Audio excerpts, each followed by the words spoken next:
So, how's your Christmas Eve going?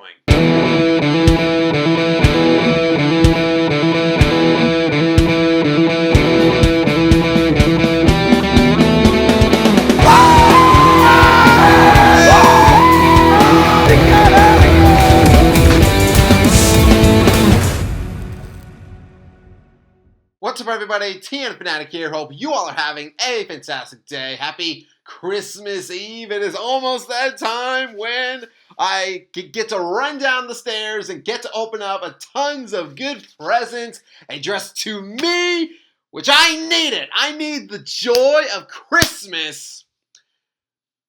I need it badly. And you all know why. I've been through it. I've been through the grind, not just with my Titans, but recently with the Vols, them losing, the Predators, who did beat Carolina. Excuse me. I will talk about that game on a later day. And Nashville SC, they didn't have their best year either. I've been through it, and I've had to cover a lot of losses.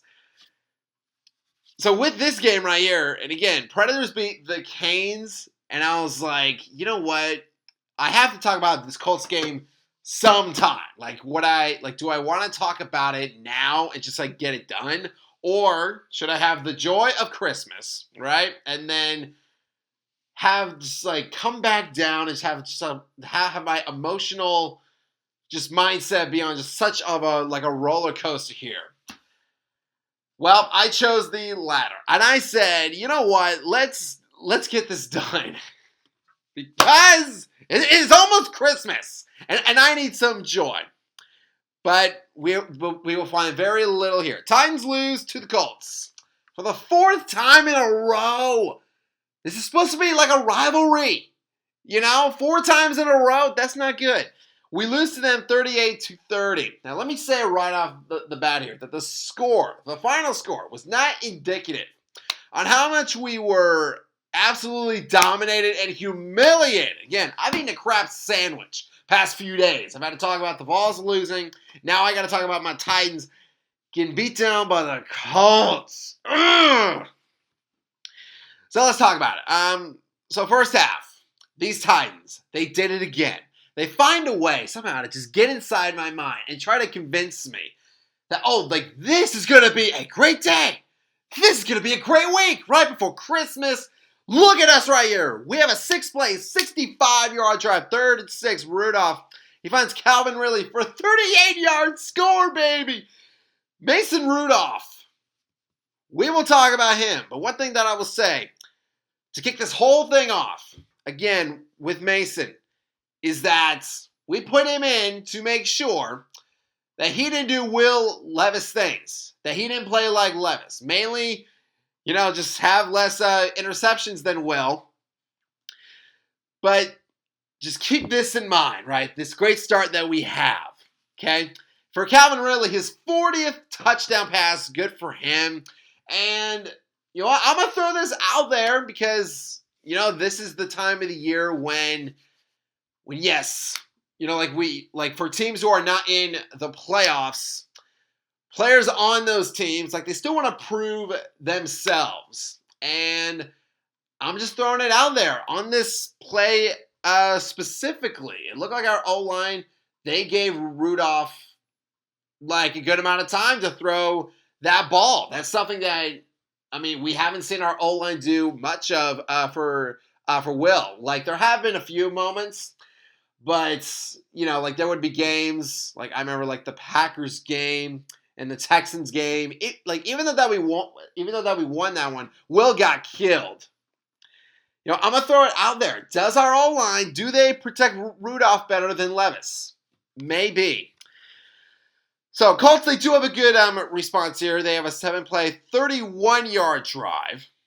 And so, it was going right for them. And then Anthony Richardson, 1st and 10 at the 27. He tries to find Ogletree, but his pass is intercepted by Amani Hooker, baby. Let's go! And again, they are just convincing me that it will be a great day. Of all our wins, we haven't had like a big time dominant like blowout win. You know, even against Miami, I feel like that game, like that one also took like a little bit of time. But for me, I was like, you know what? Maybe this is it. Maybe this is the game where we just beat the crap out of a team. And I would love it if it was Indy. That would be fantastic. So for Hooker, his 8th pick in 5 games for us. He has been outstanding.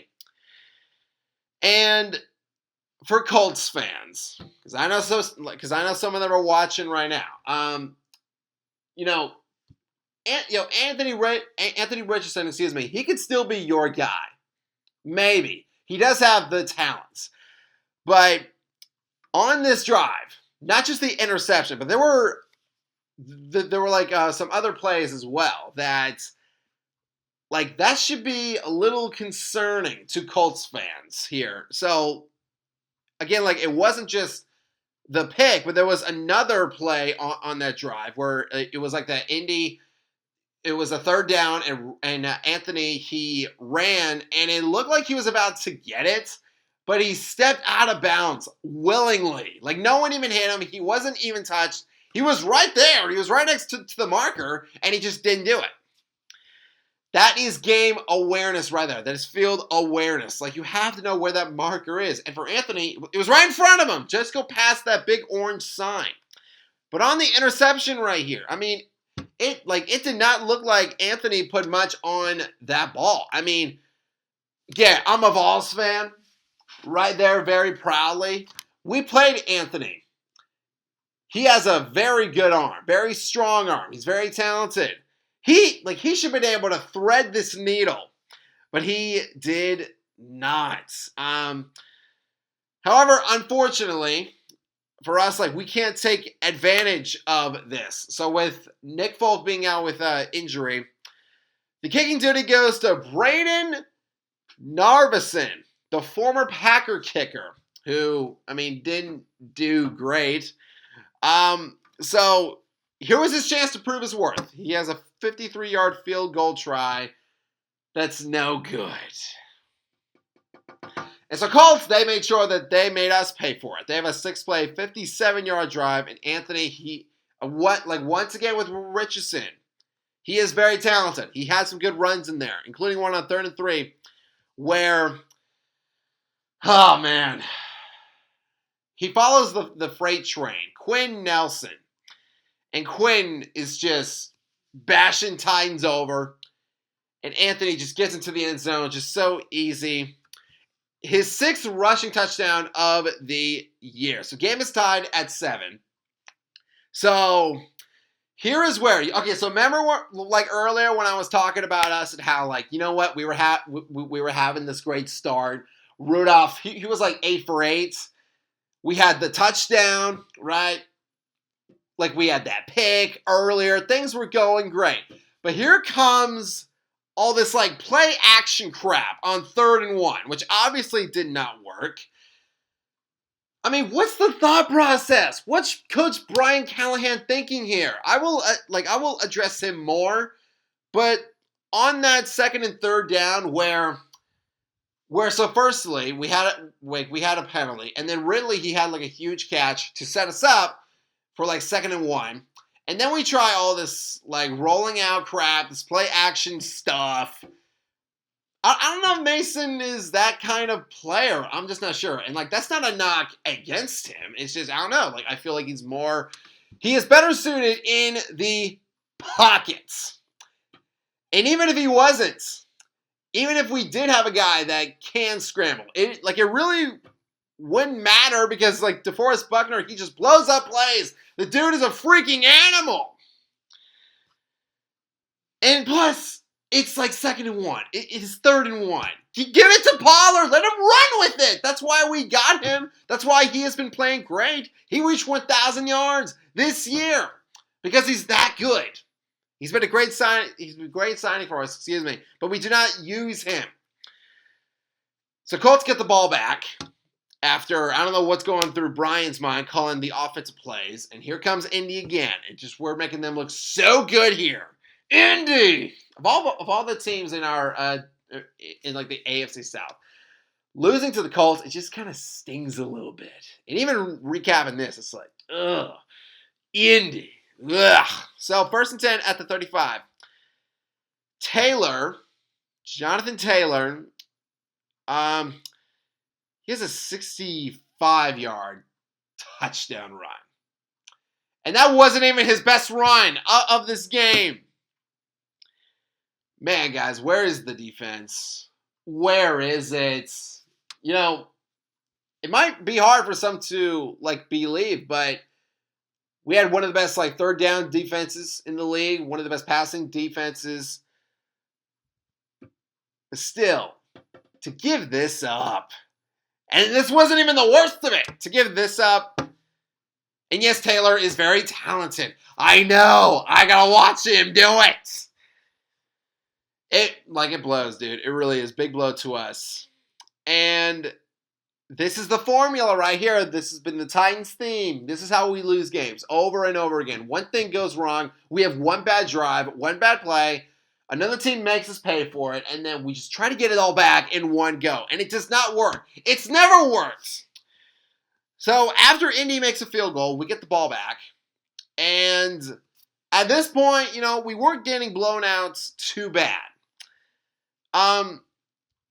But hindsight is 2020.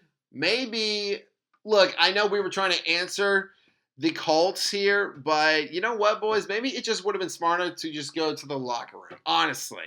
Because 3rd and 4, Rudolph, he is trying to find Boyd and is intercepted by Moore. Which actually, I think it was the play right before that, or the second play right before that. Moore picked him off, but he stepped out of bounds. And so I was like, all right, Mason, so there is your one pass, bro. You got lucky. Don't do that again. He does it again. He does it again. Moore gets the pick, and Mason, you threw it right to him. This is why you're out there to not do this stuff. What happened to what happened, dude? Unbelievable. And again, Rudolph, he started off so good. He was 8 for 8. He was looking great out there. He was looking great in the pocket, not doing all this scrambling crap. But once again, the grind of the game gets to us, and it got to Mason. So Indy, once again, they take full advantage of our errors. 3rd and 4. Anthony finds Downs for a 27-yard touchdown. And we are making him look so good, and it's infuriating. So on this play, actually, to kind of break this down, it was a short right pass by Anthony. So we had a chance to tackle him. Hooker, here's what I'll say about him. At least he put in the effort. At least he made the effort to try to tackle him. What was they doing on this play? He's just standing there, and he just blew right past him. That's not... What kind of thing is that, Bengals fans? Is this why y'all got rid of him? Because he does stuff like this? I mean, y'all had us fooled. I thought we were getting at least a guy that can not do stuff like this. But maybe we were wrong. I don't know. So all this happened in the second quarter.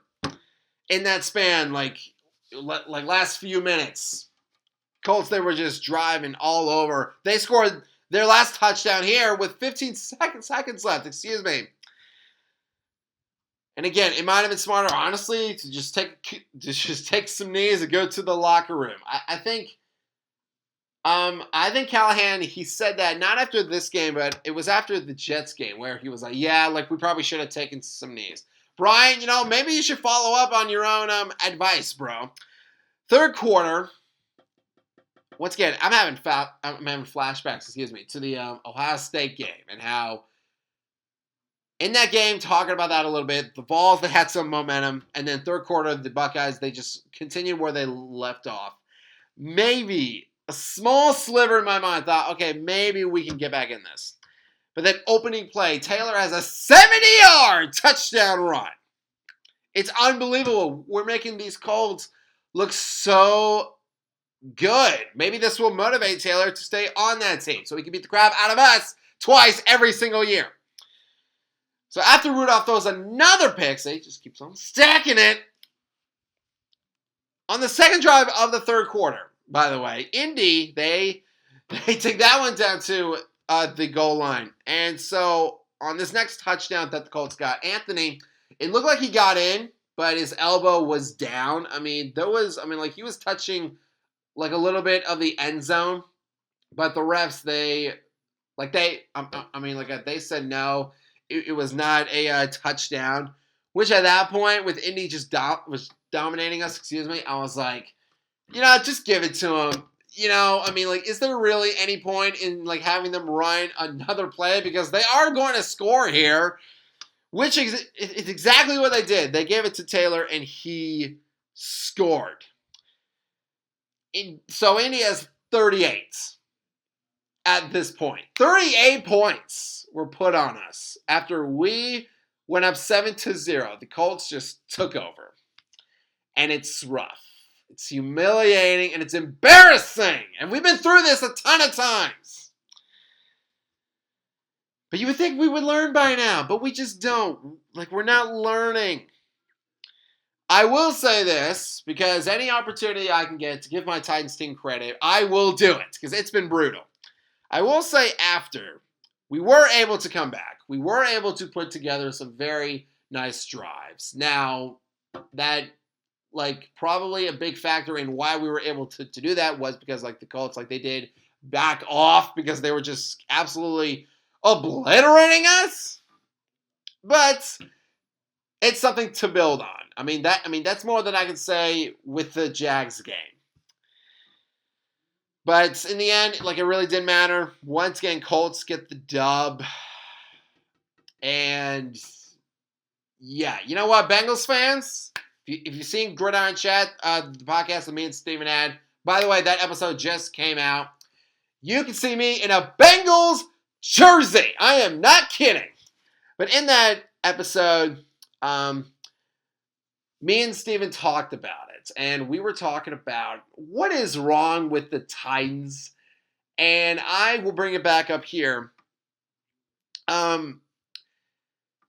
We have just so much youth on this team, which is understandable, because we are in a rebuilding phase. Oh my gosh, he said it! Rebuilding! Yes, we are in the rebuild stage. I know, it's rough to accept, but it is what it is. But not only that, but we not only don't have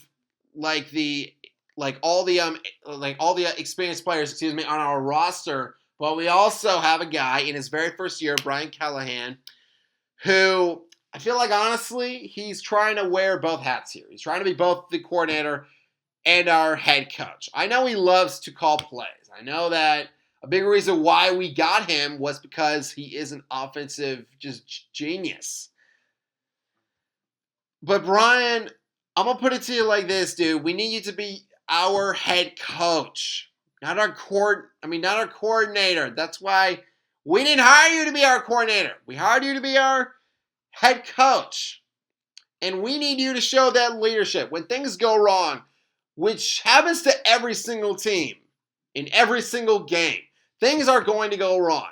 When bad things happen, we need a leader to step up. And right now, that's Brian Callahan.